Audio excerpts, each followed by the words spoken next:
Nosso canal é o canal Filosofia Fácil para o Enem. Vamos continuar com as nossas aulas. O plano de aula, aula 4, Filosofia. O nosso tema é Ética e o Utilitarismo. Então vamos lá, eu sou o professor Patrick, trabalhando esse tema com vocês, tá certo?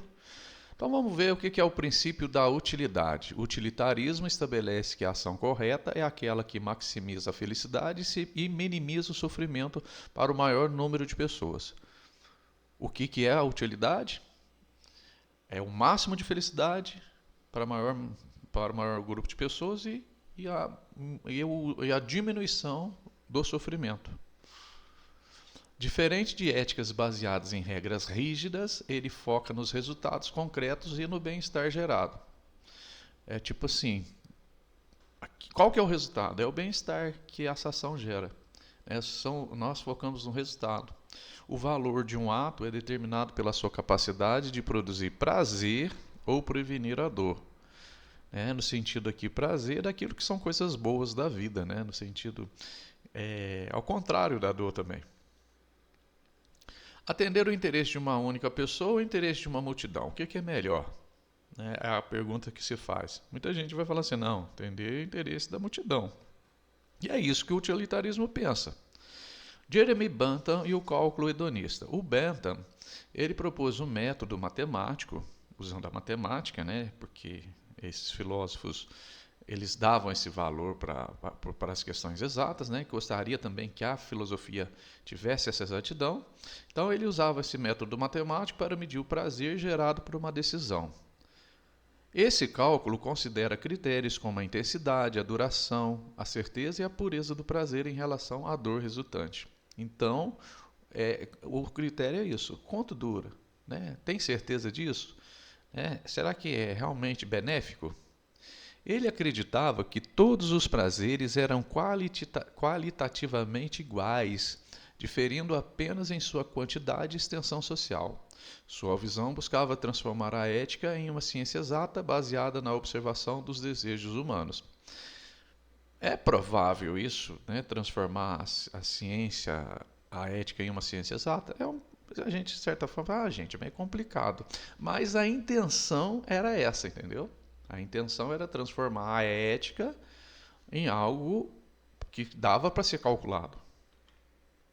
Então, Jeremy Bentham. John Stuart Mill e os prazeres superiores. O Mill refinou a teoria da utilidade ao introduzir uma distinção qualitativa entre os tipos de prazeres experimentados pelo ser humano. Ele argumentava que prazeres intelectuais, estéticos e morais são superiores aos prazeres puramente físicos ou sensoriais. Por exemplo, ele vai dizer o seguinte: a pessoa que lê um livro, que tem ali o prazer de aprender algo, esse prazer é muito maior do que, por exemplo, você comer uma comida gostosa ou você tomar um sorvete. Tomar um sorvete, comer uma boa comida é prazeroso, mas ler um livro, entendeu? Escutar uma bela música, ir num concerto, ir num teatro, ver um belo filme, entendeu? Eu aprender alguma coisa, nossa, eu não sabia nada de matemática financeira e de repente eu comecei a aprender e descobri um mundo ao meu redor. Entendeu? Então ele vai falar, esse prazer de aprender, ele é muito maior do que aqueles prazeres do sentido, entendeu? Os prazeres físicos. Essa mudança tornou o utilitarismo mais sofisticado, priorizando o crescimento mental e a dignidade humana. Então, ali, ó, esse tipo de escolha faz o quê?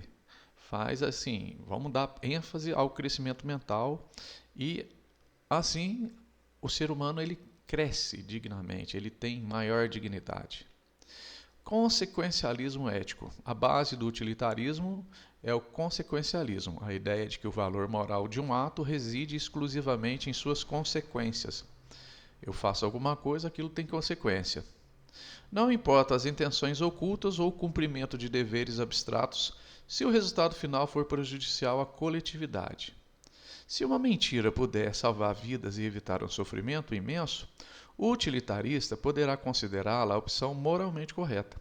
Mesmo, o Kant lá, lembra do Kant? O Kant vai dizer que mentir é errado sempre, mesmo que a intenção seja boa. Mas os utilitaristas vão pensar o contrário, vai falar, ó, se a mentira evita o sofrimento de pessoas, ela é moralmente correta. Na Segunda Guerra Mundial, Oskar Schindler, o empresário alemão, mentiu e usou de diversos artifícios enganosos para salvar aproximadamente 1.200 judeus do extermínio nazista. Mentir é errado, né, lembrando do Kant, mas nesse caso a mentira foi usada para o bem de uma coletividade. Existe até um filme, né, do A Lista de Schindler, de 1993, que relata os esforços de Oskar Schindler para salvar 1.200 judeus dentro de uma fábrica. Essas aqui são as cenas finais do filme, onde os sobreviventes fazem homenagem ao Schindler no seu túmulo, né? São sobreviventes do nazismo, pessoas que trabalharam com ele, ou foram protegidos pelo Schindler. Ética do ato versus ética da regra. O utilitarismo do ato avalia cada situação individualmente para verificar qual opção traz mais felicidade naquele momento específico. Já o utilitarismo de regra defende que devemos seguir normas gerais que, se adotadas por todos, trariam o maior benefício ao longo prazo. Exemplo, trânsito. Parar ou não parar no sinal vermelho. Se todo mundo decidir avaliar o momento, e ultrapassar o sinal, eu vou parar, não, eu não vou parar não. Isso pode virar um acidente, né, provocar caos, acidente, né, e essas coisas vão aumentar. Em cidades mais violentas, alguns motoristas têm medo de parar no sinal vermelho, pois temem ser assaltados. E, infelizmente, é algo que acontece realmente. Várias cidades, principalmente as capitais, Rio, São Paulo, Belo Horizonte, Porto Alegre, tanto faz. Infelizmente, às vezes, principalmente à noite, muitos bandidos ficam ali no sinal esperando o carro parar e ali ele aproveita para assaltar. Aí muitos motoristas falam assim, não, eu não vou parar ali porque eu sou assaltado. Mas ele fazendo isso, você entendeu? Mesmo ele estando justificando esse medo, isso poderá resultar em um acidente. E infelizmente ele pode ser penalizado. Aí ele pode dizer assim, mas eu saí dali porque eu vi um monte de gente ali, umas pessoas suspeitas, e por isso que eu não parei. Entendeu? Então, até provar que focinho de porco não é tomada, como diz aqui, né, em vários lugares aqui do Brasil, ele tomou multa, né, ele provocou um acidente, teve o prejuízo. Ok? Então, certas coisas não é porque ele vai dizer assim, porque ele fez algo que ele achou ser melhor, decidiu ser melhor isso, mas às vezes tem consequências que podem ser não legais, né? O bem comum e a imparcialidade. O utilitarismo exige que o indivíduo seja imparcial, tratando sua própria felicidade com o mesmo peso que a felicidade de qualquer outra pessoa. Ele vai dizer o seguinte, não há privilégios para amigos ou familiares no cálculo utilitário. O que importa é o saldo total de bem-estar gerado. Muita gente, né, vai falar assim, não, né, as pessoas que não usam muita ética vai falar, não, eu tenho que dar privilégio para mim, para meus amigos e para minha família. Mas, né, contrariando essa ética aqui, da imparcialidade. Essa postura promove uma visão democrática e altruísta, quando você é imparcial, onde o interesse individual deve ser sacrificado se isso beneficiar a maioria. Por exemplo, uma pessoa só quer somente uma pessoa quer um benefício. Vou dar um exemplo aqui prático. Tem um fazendeiro que ele tem um sítio, uma fazenda perto da cidade, fica a 5 km da cidade, e tem um bairro que está precisando ser asfaltado.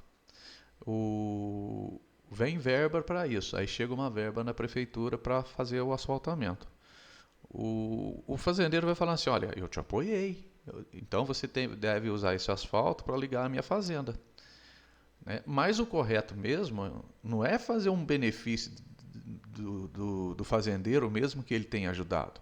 e sim da maior população, da maior parte das pessoas que provavelmente ali sofre com poeira, com barro, com lama, com carro atolado, com tanto de coisa que prejudica aquela população daquele bairro que não tem asfalto, entendeu? Então, o importante é beneficiar a maioria sempre. Por exemplo, fatos sobre o nepotismo no Brasil. Nomear cônjuges, parentes até terceiro grau é inconstitucional. É o que prevê a súmula vinculante número 3 de 2008 do STF. A restrição vale para cargos nos três poderes, tanto na União quanto em estados e municípios. Presidente, governador, prefeito, vereador, ninguém pode nomear parente. Por exemplo, aqui, antes da lei do nepotismo, por exemplo, não estou me referindo a ninguém, é um exemplo fictício, mas acontecia em vários locais aqui do Brasil, um juiz de direito que já recebe um alto salário, apesar de alguns advogados aí, esses tempos aí apareceu uma advogada que ganha 70 mil reais, ela reclamando que ela não tinha lanche. Então você imagina a pessoa a babá, tem babás aí no interior do Brasil, aqui em Minas Gerais, que recebe aí 500 reais. 500 reais para cuidar de uma criança chata, birrenta o dia inteiro. Entendeu?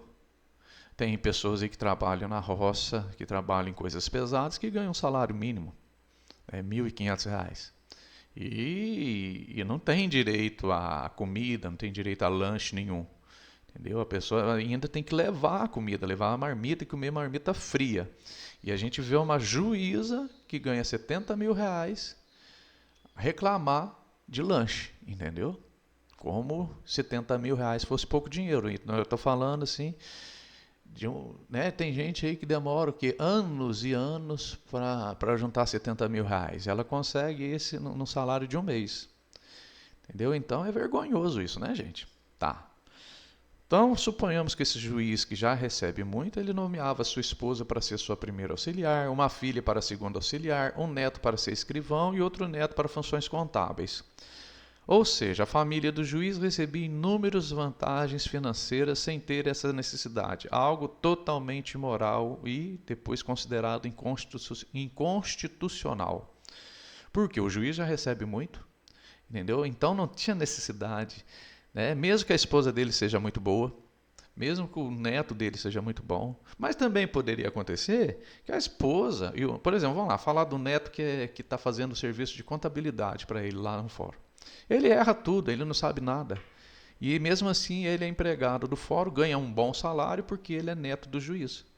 Entendeu? Então deixa de fazer justiça para as pessoas que realmente são habilitadas para aquele cargo, para beneficiar o neto do juiz. Críticas ao sacrifício da minoria. Uma das principais críticas ao utilitarismo é o risco de sacrificar os direitos de uma minoria em nome do prazer da maioria. Se o sofrimento de uma pessoa trouxer alegria para milhares, o utilitarismo clássico poderia, em tese, justificar tal injustiça. Filósofos opostos argumentam que existem direitos humanos e individuais que nunca devem ser violados, independentemente do cálculo de utilidade. Esse debate é fundamental para entender os limites entre a eficiência social e a justiça individual. Exemplo: hospital e decisões médicas.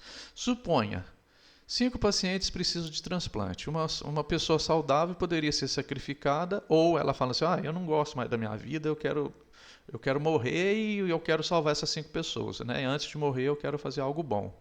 Pela lógica puramente utilitarista, 5 pessoas valem mais que uma. Mas isso viola um princípio básico, ou seja, ninguém pode ser usado como meio para salvar os outros, mesmo que a pessoa queira. Entendeu? E se você fosse uma das 5 pessoas que precisavam de um transplante? Por exemplo, se você precisa ali de rins, e porque você está morrendo, aí você vê que tem alguém ali, eu quero doar meus rins, eu quero morrer e pode tirar meus órgãos. E como você pensaria? Nossa, esse cara, poderia aceitar isso, eu ia ter uma vida boa, eu ia receber o rim dele. Mas, gente, isso não pode, entendeu? E mesmo se a pessoa quisesse doar órgãos e morrer de propósito, não é permitido, entendeu? É algo totalmente imoral, antiético, acho que é considerado até crime, tá certo? E é isso. Isso fala um pouquinho sobre a ética utilitarista. Um abraço, tudo de bom para vocês.